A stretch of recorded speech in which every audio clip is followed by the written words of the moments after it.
আপনার জীবনের শ্রেষ্ঠতম রাত্রি, আপনার জীবনের সকল ভুল ভ্রান্তি মুছে ফেলার রাত্রি আপনারই দ্বার প্রান্তে।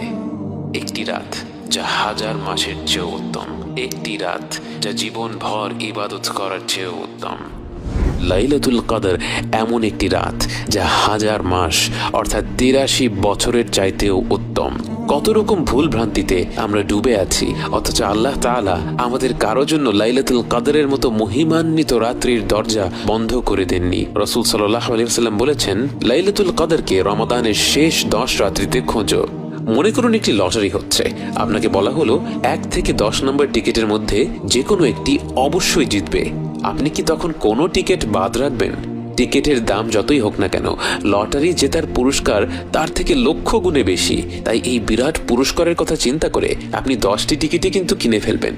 অতএব আমাদের উচিত শেষ 10 রাত্রির প্রতিটি রাতে আমাদের শতভাগ প্রচেষ্টাটা করা। তার পাশাপাশি হয়তো যেই রাত্রিগুলির কথা বিশেষভাবে এসেছে, যেমন 27-এর রাত এবং বেজোড় রাতগুলো, সেই রাত্রিগুলিতে আমরা বাড়তি কিছু আমল করতে পারি। কিন্তু অবশ্যই অন্যান্য রাত্রিগুলিতে, বিশেষ করে 27-এর পরের রাত্রিগুলিতে যখন খতম তারাবি শেষ হয়ে যায়, তখন যেন আমরা আমাদের ইবাদত কোনোভাবেই কমিয়ে না দেই।